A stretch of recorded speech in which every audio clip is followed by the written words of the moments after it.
So in today's video, I'm going to show you my high protein, low calorie pizza recipe, and I'm sure you're going to love it. Let's go.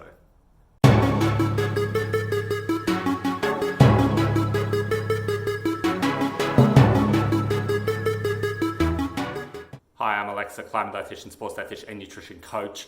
Welcome again to one of my videos. Now, before we get into today's recipe, of course, remember to subscribe, to ring that bell. Awesome. So who doesn't like pizza? Okay, I have not met someone yet who doesn't like pizza. And I'm sure if I do, I'm not going to trust them. If you are one of those though, don't worry, I still love you. But today we're going to go into a recipe that's lower calorie than a typical pizza. Tastes very, very good, okay? Nearly just as good, in my opinion. And it's higher protein, so that when you eat it, you're not only going to be hitting the protein targets you anyway would have hit with pizza, but ones that are just that bit more higher. And I'm sure that's always going to be a winner for you. Okay, if you're watching this video, you're probably into macros, you probably want to make sure it's high protein. So I'm going to show you how this is made. It's very, very simple, and it's only 2 ingredients. There are, obviously toppings which aren't included in this, and there is an extra optional ingredient to make that pizza dough just a bit more tasty. But generally speaking, you can go off with just 2 ingredients. So simple, so easy. You'll be amazed how easy this is to make. Okay, when I first learned about this recipe, I was making it for I swear it was a solid week straight. I was making it every day. Okay, got into a bit of a craving addiction kind of thing for a week there. But yeah, without further ado, let's get into the ingredients. Okay, so as you can see, here are the ingredients. Here are the 2 main players. But yeah, we're going to start with some wholemeal self-raising flour. Now, you can obviously use white self-raising flour. Doesn't really matter. I'm just going for the wholemeal for a bit of extra fiber, bit of extra fullness. Then we've got some good old high protein Greek yogurt. Something like Chobani or something like this, which is or Aldi alternative, something that's similar to this. You'll be a-okay. And then we've got the optional but recommended ingredient of some oregano leaves, or you can use some mixed herbs, doesn't really matter. This works well to add into the dough, to add that extra bit of flavor that I'm sure you're going to love. Okay, so let's whip these up and show you how to actually make it. Okay, so the first step now that we're going to do is we're going to add in the flour. I'm going to add about 90 grams of the flour. So just go a little bit. You may have to add more later depending on your yogurt, but we'll start off with 90 and we'll see how we go. So nearly there, just make sure you get it accurate as always. Nearly there.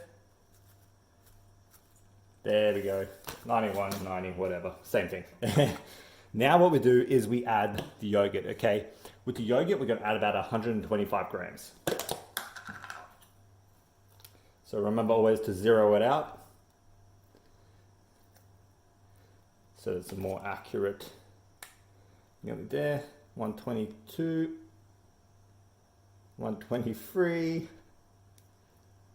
come on, 128. Tomato, right?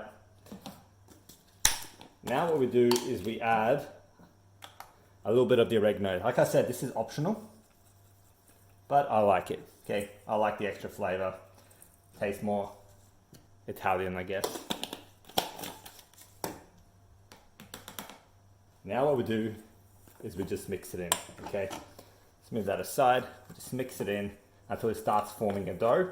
And then what we're gonna do is we're gonna flour this bench top, and we're just going to knead it and roll it up and do all that we need to do to make a pizza base, as you would typically. But this is where the ease comes in. It's literally just the yogurt and the flour, and like I said, optional mixed herbs of oregano. Okay, so we're just going to mix that until it combines. As see, it starts clumping up. Soon it's going to combine into a mass, and that's when you know it's ready. Okay. But for the purpose of this video, because you don't want to be watching me just mixing, what we're going to do is I'm just going to mix it up and we'll show you the result, okay? Talk soon. Okay, so there we go. This is what it's supposed to look like, see? After a bit of mixing, it's starting to form a nice little dough. Give it a bit of a touch test, make sure it's not too sticky. But anyway, what we're going to be doing is going to flour this surface and start combining it, kneading it, getting it all ready to go, and then obviously rolling it out to make our final dough. But this is basically what you're looking for. It's going to start clumping up at first, and eventually, using something like this is a bit easier than a spoon. You're going to get this mass that you can start kneading. Obviously, add more flour if you need to, okay? If you notice that it's still too sticky, add more flour. You'll be a-okay doing that, but do it only in small increments because you don't want to ruin your dough and have to restart over, okay? So, let's go to the next step. Okay, here we go. Okay, we've got the surface floured. Now we're just going to start kneading this and getting it ready to go. Now, just a few little, I guess not pointers, but a little bit of information. The pizza that I've just made today, this dough here, it's a bit of a reduced version of the typical one that I'd make, because the typical one, it's still lower calorie than your typical pizza base, but it's not a lower calorie option if you're making a whole pizza in the end, depending on the ingredients you add. This is something that I found works quite well if you want something slightly smaller, more thinner, but still just as delicious and still a very filling meal. So if you want to make a bigger pizza, it's simple, basic maths.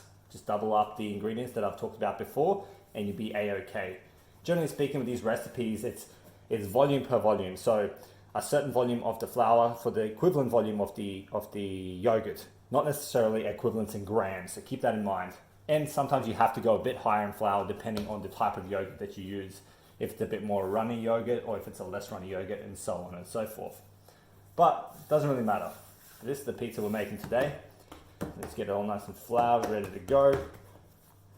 Knead it up. Now, the good thing about this recipe is there's no need for yeast. So there's no need to wait and, I guess, wait for it to expand. It's ready to go once you've kneaded the dough and flattened it out. Then you can put your favorite ingredients on top, your favorite toppings, and go from there. Okay, and we'll go into the toppings in a sec when I show you what I'm going to be doing today. I'm going to go for a very basic one today, okay? Not the one that maybe would typically go for, but it doesn't really matter. Sometimes I just go for a cheese pizza. Sometimes I go for a chicken and cheese pizza. Sometimes I go for the whole shebang, yeah? Like a little supreme style pizza. Doesn't really matter. Do whatever your heart contents. Now, sometimes you might need to add a bit more extra flour.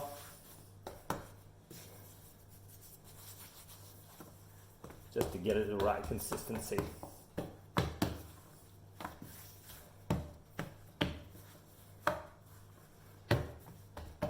So that's nearly where it needs to be.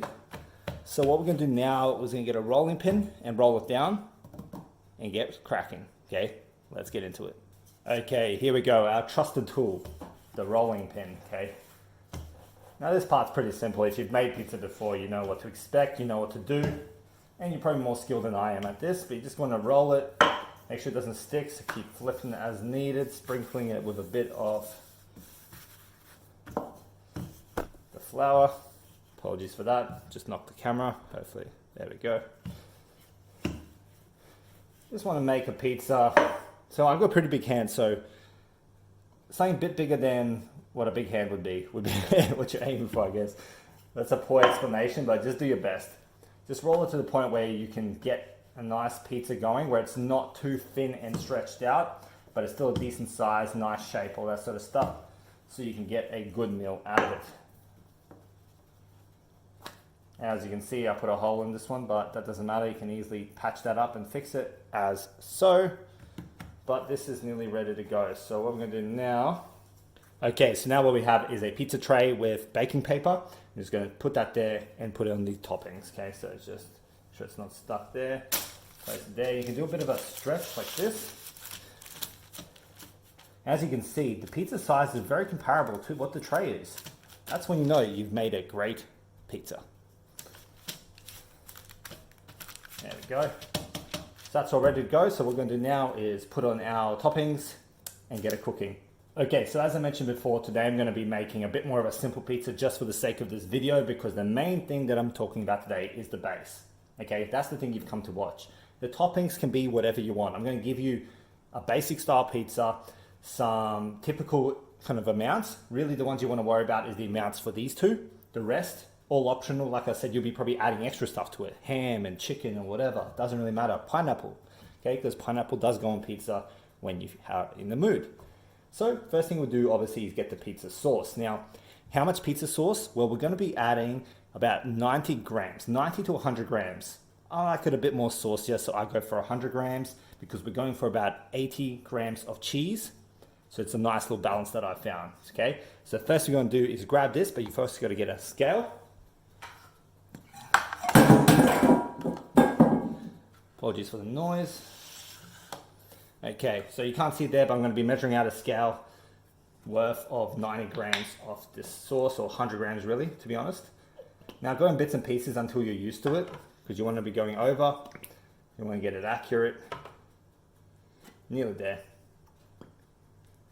Doesn't really matter what pizza sauce you use. There we go, about 90 grams. Doesn't matter what pizza sauce you use. I'm just using this one that I found from Woolies. It's low calorie, like any pizza sauce should be, so it doesn't really matter.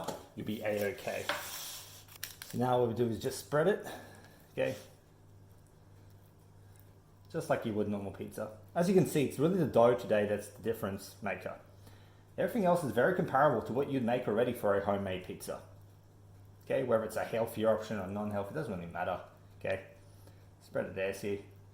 This is 90 grams. You can obviously go 100 if you wanted a bit more saucier, but we'll stick to just a 90 gram serve today.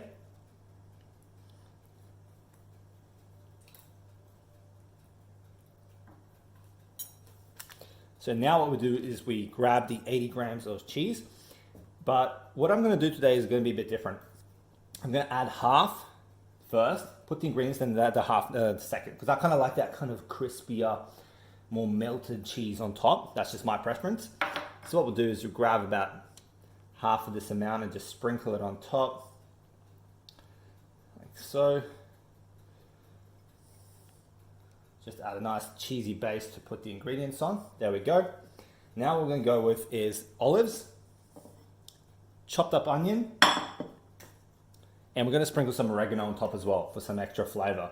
Now, I usually do love my pizza with red capsicum or green capsicum.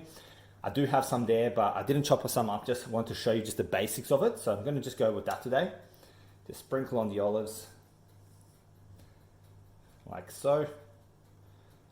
Do it however you want, really.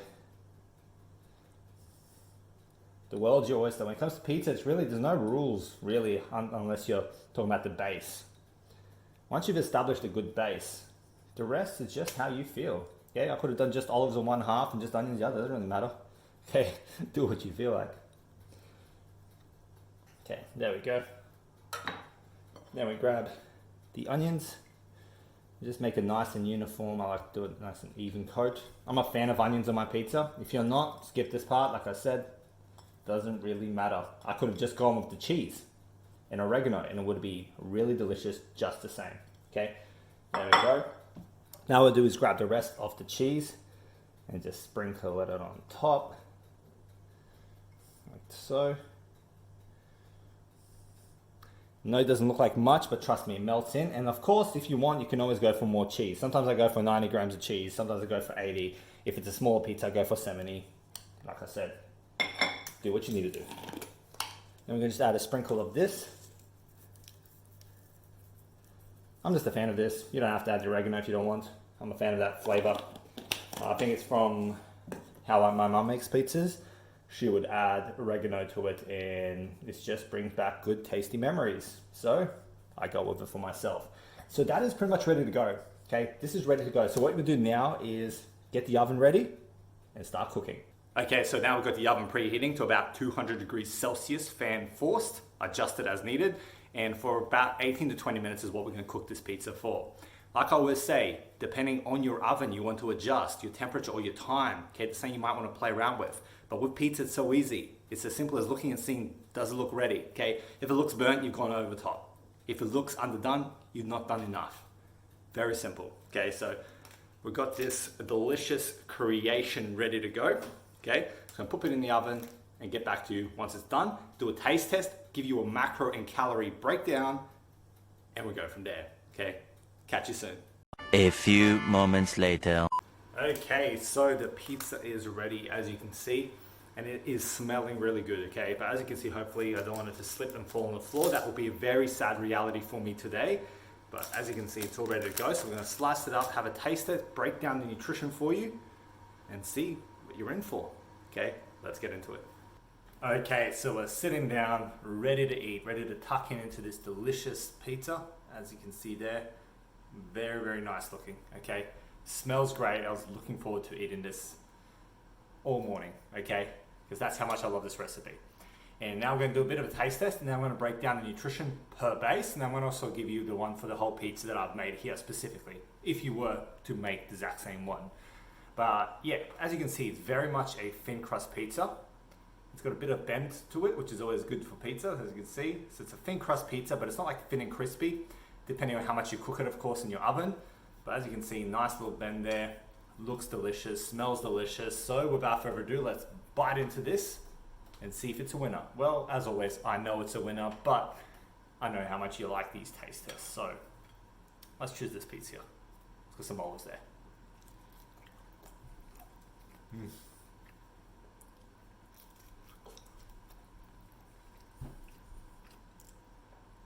That hits the spot.